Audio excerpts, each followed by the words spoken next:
श्री सन देवता की जय, श्री बालकृष्ण भगवान की जय, श्री राधे कृष्ण भगवान की जय, श्री सिद्धि विनायक महाराज की जय।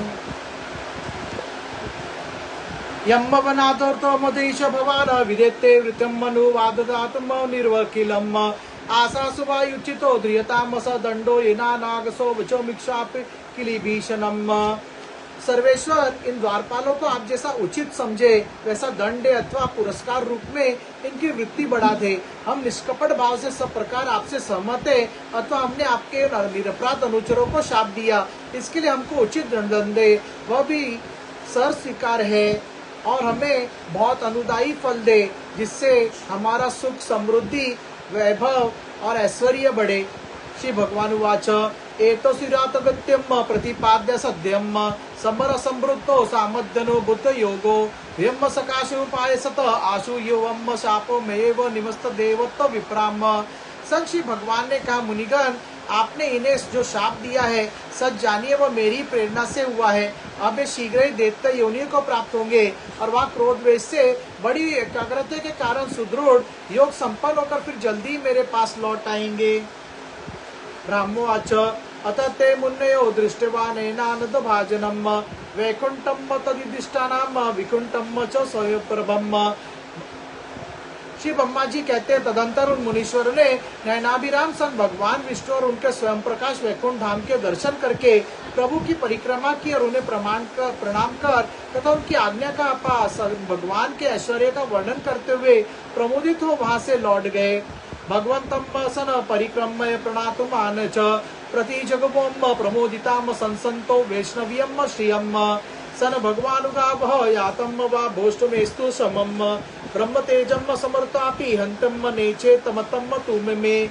फिर संत भगवान ने अपने अनुचरों से कहा, जाओ, मन में किसी प्रकार का भय मत करो, तुम्हारा कल्याण होगा। मैं सब कुछ करने में समर्थ होकर भी ब्रह्म तेज को मिटाना नहीं चाहता, क्योंकि ऐसा ही मुझे अभिमत है। एतत्तु पुरेव निर्दिष्टम रमया क्रुद्धया यदा पुरपवारिता द्वारा विशंति मयुपारते। एक बार जब मैं योगी निद्रा में स्थित हो गया था, तब तुमने द्वार में प्रवेश करते हुए लक्ष्मी जी को रोका था। उस समय उन्होंने क्रुद्ध होकर पहले ही तुम्हें यह शाप दे दिया था। मयि सर्वो योगेन निस्तर्य ब्रह्म लेहनम प्रत्यक्षतम निकाशम मे काल निपेशा पुनम। अब दैत्य योनि में मेरे प्रति क्रोधाकार वृत्ति रहने से तुम्हें जो एकाग्रता होगी उससे तुम इस विप्र तिरस्कार जनित पाप से मुक्त हो जाओगे और फिर थोड़े ही समय में मेरे पास लौट आओगे। द्वामस्तता विद्दश सन भगवान विमरा श्रेणी भूषणम सर्वातिशय लक्ष्मया जुष्टम स्वधिष्णमा विशत।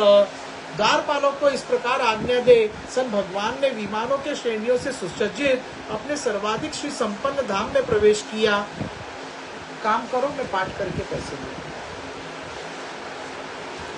तो गिवान सृष्टो दुरास्ततो लोकतम हत श्रियो ब्रह्माशपादभूतम विगस्त समयो।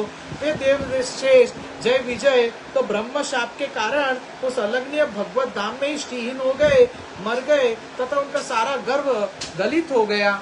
तथा विकुंठ विदाशत्तरोपातमन्यो हाहाकारो महानदुदाशे पुत्र काम। पुत्र फिर जब वे वैकुंठ लोक से गिरने लगे, जय विजय गिरने लगे, तब वहाँ श्रेष्ठ विमानों पर बैठे हुए वैकुंठ वासियों ने महान हाहाकार मच गया।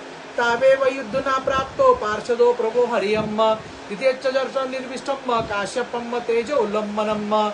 इस समय दीति के गर्भ में स्थित जो कश्यप जी का उग्र तेज है उसमें सन भगवान के उन पार्षद प्रवरों ने ही प्रवेश किया है। तरो सुरादयो तेजसा आक्षिपदम तेजेतरहि भगवनातो सिद्धसति। उन दोनों असुरों के तेज से ही तुम सबको तेज फीका पड़ गया है। उस समय सन भगवान ऐसा ही करना चाहते हैं। विश्वस्यम स्थितलो ततो भरोवृद्धया योगेश्वरेपि दुरोक्तो मायम क्षेमम विदास्थिति सेने भगवनात्र स्थिति सत्रातामिद वर्षने नियार्तम। जो आदि पुरुष संसार की उत्पत्ति स्थिति और लय के कारण है, जिनकी योग माया को बड़े बड़े योगी जन भी बड़े कठिनता से पार कर पाते हैं, वे सत्वादी तीनों गुणों के नियंता श्री हरि ही हमारा कल्याण करेंगे। इसकी दिग्विजय। मैत्रेय उवाच निशम्यातु भुवा गीतम।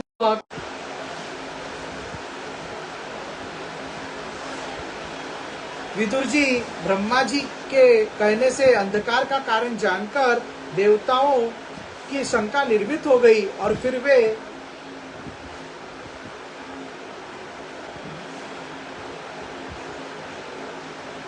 सब स्वर्गलोक को लौट आए। दितस्तत विष्णु जी, हेलो बोलिए ना। सी विंग 354।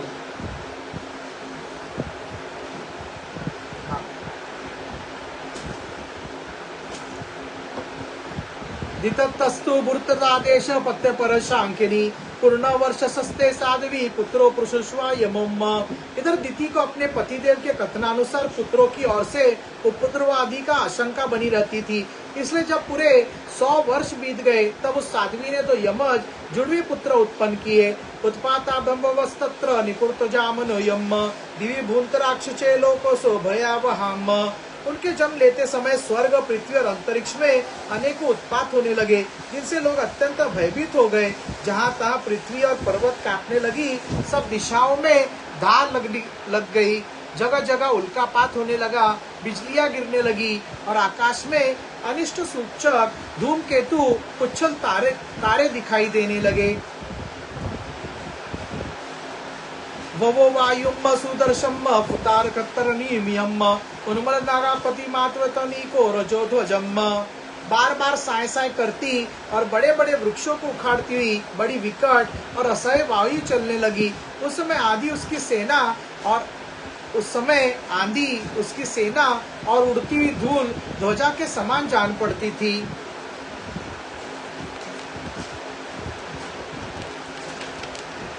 उदसत्तडिमातो घट्टया नष्ट भागने व्योमनि प्रविष्ट सम शासन समदृश्योते पदम। बिजली जोर जोर से चमककर मानो खिलखिला रहती थी। घटाओं ने ऐसा सघन रूप धारण किया कि सूर्य, सन, चंद्र और ग्रहों के लुप्त हो जाने से आकाश में गहरा अंधेरा छा गया। उस समय कुछ भी दिखाई न देता था। शुक्रोश विमना वार्दुरुमे सुते दोतरम शोधपानश्च शत्रुचो चुक्षुभम शुक पंकजाम। समुद्र दुखी मनुष्य की भांति उल्हार करके लगा, उसमें ऊंची ऊंची तरंगे उठने लगी और उसके भीतर रहने वाले जीवों में बड़ी हलचल मच गई।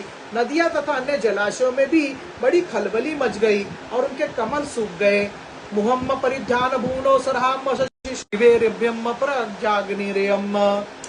सूर्य, सन और चंद्रमा बार बार ग्रास जाने लगे तथा निकलने लगा। अंतर्गरामेषु मुक्तो वमन्तयो भूरिवृक्षो मूलब्रह्म स्वर्गो लुलुटो कंटांकरे प्रणोदो शिवम शिवाम। सन, सूर्य और चंद्रमा बार बार ग्रेसे जाने लगे तथा उनके चारों ओर अमंगल सूचक मंडल बैठने लगे। बिना बादलों के ही गरजने का शब्द होने लगा तथा गुफाओं में से रथ की घरघराहट का सा शब्द निकलने लगा। अंतर्गामेषु मुक्तो वमन्तयो ब्रह्मलुम्बनम सुगुरो लुटो कंटांगरे प्रणोदो शिवम शिवाम। गांवों में गीदड़ और उल्लू के भयानक शब्द के साथ ही सियारियां मुख से धड़कती हुई आग उगलकर बड़ा अमंगल शब्द करने लगी। संगीत वर्तदौनुदमय शिरोधराम यमुन्न विविधा वाचो ग्राम सिंहात संसतम। जहाँ तहाँ कुत्ते अपने गर्दन ऊपर उठाकर कभी गाने और कभी रोने के समान भांति भांति के शब्द करने लगे। खरासश्च कर्कशेयम सत्यम खुरागंतो धरातलम खाकार रबसार बताम परिधावन वरुत शम। विदुर जी झुंड के झुंड गधे अपने कठोर खुरों से पृथ्वी खोदते और रेखने का शब्द करते मतवाले होकर इधर उधर दौड़ने लगे। उर्दंतो रास बीभत्रस्ता नीडातु तु पतनम खगाम घोषणन्ने च पश्वम शुक्रंतो मूत्र कुर्वत। पक्षी गधों के शब्द से डरकर रोते चिल्लाते अपने घोंसलों से उड़ने लगे। अपने खिरकों में बंधे हुए वन में चरते हुए गाय बैल आदि पशु डर के मारे मलमूत्र त्यागने लगे। गावत्रो सन्न सुद्रात्रो स्वददाम पुरुषा वर्षिणम वरुद्धो दंड व्रलानी द्रुणाम पेतृनानिलम। गौएं ऐसी डर गई कि धुएं उनके फनों से खून निकलने लगा। बादल पीप की वर्षा करने लगे। देव मूर्तियों की आंखों से आंसू बहने लगे और आंधी के बिना नमस्ते ये वृक्ष उखड़ उखड़ कर गिरने लगे। ये देखो ना, सब सेट कर इस तरफ को प्रिंट करके ग्रान्न पुण्यतमान तो गणबाश जापी दीपितम आतुरुचो वग्रता दुदोश्च परस्परम। मैं काफी टाइम आपका वेट किया, मतलब आपको लेट हो जाएगा, मेरा पार्ट रह गया है सवेरे से। मतलब अभी आप आओ, वो भी बैठे आके, वो वायर का माप लिया उन्होंने जितना अवेलेबल है।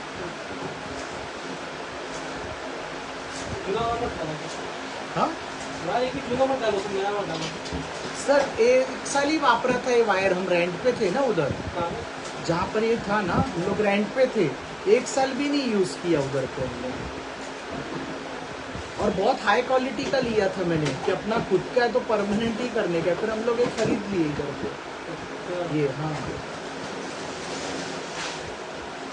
और अभी क्या 3-4 साल बाद मेरे को थोड़ा रिनोवेशन करने का है ना, तो फिर पूरा वायरिंग चेंज करने का। ग्रहान्न पुण्यतमाने भगनाश्यपि दीपितियम अतुर्चैर्वर्तया युद्धदोश्च परस्परम। शनि, राहु और क्रूर ग्रह प्रबल होकर चंद्र, बृहस्पति आद्य सोम ग्रहों तथा बहुत से नक्षत्रों को लांघकर वक्र गति से चलने लगे तथा आपस में युद्ध करने लगे। दृष्टावानस्य मोतपा तत्तो विदम प्रजाम ब्रह्मपुत्रानुते भीता मेनिरे विश्व संपलम। ऐसे ही और भी अनेकों भयंकर उत्पात देखकर सनकादि के सिवा और सब जीव भयभीत हो गए तथा उन उत्पातों का मर्म न जानने के कारण उन्होंने यही समझा कि अब संसार का प्रलय होने वाला है। तावद्दीप्तयो सहसा व्यजनमातो पौरुषो ववृद्धाते शमसारेण कायन दादृप्ति इव। ये दोनों आदित्य जन्म के अनंतर शीघ्र अपने फौलाद के समान कठोर शरीरों से बढ़कर महान पर्वतों के सदृश हो गए तथा उनका पूर्व पराक्रम भी प्रकट हो गया। दिवि सर्पशो हेम किरीटकोटभिः निरुद्ध काष्ठो श्रुतरुद्ध भुजो गामम कपयंतो चरणेम पदे पदे कट्टया सुकाचकर्मर्तित्य तदस्तु अम्म। वे इतने ऊंचे थे कि उनके स्वर्णमय मुकुटों का अग्रभाग स्वर्ग को स्पर्श करता था और उनके विशाल शरीर में साड़ी आच्छादित हो जाती थी। उनकी भुजाओं में सोने के बाजूबंद चमचमा रहे थे। पृथ्वी पर जो एक एक कदम रखते थे उससे भूकंप होने लगता था और जब वे खड़े होते थे तब उनकी जगमगाती हुई चमकीली करधनी से सुशोभित कमर अपने प्रकाश से सन सूर्यों को भी मात करती थी। प्रजापतिर्नाम तयोरोकार सिद्धयम प्रकारम सदरमायो जायत तम वे हिरण्यकश्यपुम विदुम प्रजाततम हिरण्याक्षम सूत सागरतम। वे दोनों 5 मिनट और आप दोनों जब तक समझ लो ना, आपका ही मेल 5 मिनट लगे। मैं रास्ता देखते रहा कि आप लोग चले जाओगे तो मैं शांति से करूँ फिर खाना करूँ। वे दोनों यमज थे। प्रजापति कश्यप जी ने उनका नामकरण किया। उनमें से जो उनके वीर्य से दिति के गर्भ में पहले स्थापित हुआ था उसका नाम हिरण्यकशिपु रखा और जो दिति के उदर से पहले निकला वह हिरण्याक्ष के नाम से विख्यात हुआ। चक्रे हिरण्याकशिपुत्राभ्यम ब्रह्मवरेण च वश्य शपलांकरो कास्तनो पुत्रो मृत्युरुदवम। हिरण्यकशिपु ब्रह्मा जी के वर से मृत्यु भय से मुक्त हो जाने के कारण बड़ा उद्धत हो गया था। उसने अपनी भुजाओं के बल से लोकपालों के सहित तीनों लोकों को अपने वश में कर दिया। हिरण्याक्षो नोजसस्तस्य प्रियम प्रीतिकृत्न वहम गदा पाणिदेव या तो युजस्तो मरणम। वह अपने एक छोटे भाई हिरण्याक्ष को बहुत चाहता था और वह भी अब सदा अपने बड़े भाई का प्रिय कार्य करता रहता था। एक दिन वह हिरण्याक्ष हाथ में गदा लिए युद्ध का अवसर ढूंढता हुआ स्वर्ग लोक में जा पहुंचा। तम वीक्षय दुस्सौजवम रंतकाचु नोपरम वेजंतया स्त्रजाम पुष्टो सम्यता समागदम। उसका वेग बड़ा असह्य था। उसके पैरों में सोने के नुपुरों की झनकार हो रही थी। गले में विजय सूचक माला धारण की हुई थी और कंधे पर विशाल गदा रखी हुई थी। मनोवीर्य वरतो सिक्तम ऋषण्णो कुतो भयम भीता लिल्यारे देता शत्रता इवायम। उसके मनोबल, शारीरिक बल तथा ब्रह्मा जी के वर ने उसे मतवाला कर रखा था, इसलिए वो सर्वथा निरंकुश और निर्भय हो रहा था। उसे देखकर देवता लोग डर के मारे वैसे ही जहाँ तहाँ छिप गए जैसे गरुड़ के डर से सांप छिप जाते हैं। स एवेतरातुन्न दृष्टवा महसा स्वेन देवतराट सिरंद गणान शिबणान पश्यन्न व्यनदद्द भृशम। जब देवतेराज हिरण्याक्ष ने देखा कि मेरे तेज के सामने बड़े बड़े गर्वीले इंद्रादि देवता भी छिप गए, तब उन्हें अपने सामने न देखकर वो बार बार भयंकर गर्जना करने लगा। श्री संदेवता की जय, श्री बालकृष्ण भगवान की जय, श्री राधे कृष्ण भगवान की जय, श्री सिद्धि विनायक महाराज की जय।